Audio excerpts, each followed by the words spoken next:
Hi loves, so in this video we are going to talk about strengths and weaknesses and identifying them so that you can understand what your strengths and weaknesses are and you can create a dream team for your business. Yeah, I think oftentimes whenever there is struggle and actually struggle in the business, and by struggle, I would say I would probably point out as struggle is when you're stressed, but when you start procrastinating on something that has to do with your business, or if there's some aspect of your business that you hate, you just don't like it. And there is nothing wrong with there being a part of your business that you don't like. There's a lot of things that go into owning a business. There's marketing, there's customer service, there's bookkeeping, there's all kinds of things that go into it, and it's perfectly reasonable for somebody to not like some aspect of boudoir photography. Now, if you actually hate shooting pictures, that would be a problem if you want to be a boudoir photographer. But yeah, if you don't like photography, you shouldn't be a photographer. Yeah, but I was gonna say a lot of times we hear that we should work on our weaknesses and focus on what we're weak at so that we can get better. But that's not necessarily always true. In some instances, that's true. But when you're creating a business, you want to focus on the things that you love. You want to focus on the things that you're really good at. And I feel like when you do that, then you enjoy every day and you love your life and you love your business. So for us, we teach our coaching clients who we teach business practices to, but what we do is we teach them to identify their weaknesses, if you will, and to outsource those things to people who that's their strength. So focus on your strengths. So we have a personality test that we have a link to that you guys can go and take and help identify what your strengths and weaknesses are. You can also, like he said, identify what your weaknesses are by the things that you're procrastinating on.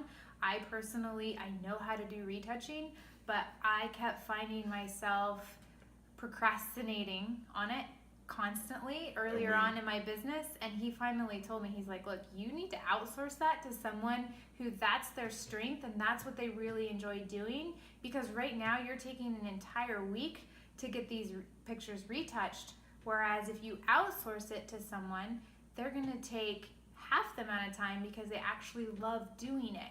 And at first I was like, no, and I was very resistant. Partially just because I'm an artist and I wanted to have creative control, but also I didn't want to pay that extra money to a retoucher. I wanted to keep that profit for myself. But in the end, what I realized was I was spending way more time procrastinating, and time is money. So when I worked out my, profit worksheet where how many hours I was spending on a shoot, the amount of time I was retouching was so much that how much I made per hour, if you will, or how much profit I made on the shoot was going down drastically. And I would be making more money on a shoot if I outsourced the retouching to someone who loved doing it and got the pictures back faster.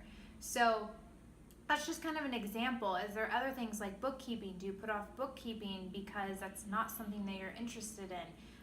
And it could be costing you more time, more stress than if you just outsourced it to someone. I think one of the things too is whenever, and this is again like human nature, what I've seen in human beings is when there's something that you hate, like you really don't like it, it's those things that you procrastinate on and you don't like them, you don't see how there's any possible way in the world that somebody else could actually like to do that. The reality is, whatever it is that you don't like to do, the way the world works is that there's somebody who probably loves to do it. I know it sounds crazy, but there's probably somebody that loves to do it. And we would have that conversation about retouching, and the reality is you found somebody that loves retouching. She doesn't want to be a photographer at all, but she tried to be a photographer, realized, hey, I don't like photography, I love retouching. You were a photographer, realized you love photography, don't like retouching. Like, that's the way that the world works. There's people that love bookkeeping, even though it might want to make you pull your hair out or go crazy or get mad. doing bookkeeping, there's people that literally just want to sit there and crunch numbers. Yeah. So now that I'm outsourcing parts of my business, I get to focus on the things that I love doing. So instead of getting up and being kind of partially excited about getting to do some of the stuff I like and not other things, I'm completely 100% excited because all I have to do is the things that I love doing. So identifying And what's the value of that? Even if you did make a little less money, what's the value of literally having a business where the stuff that you do is the stuff that you love? That is true. So Like, that's I value, as we talked about in the previous video, I value doing things that I love probably more than money. So Yes. that could be something that you kind of look into.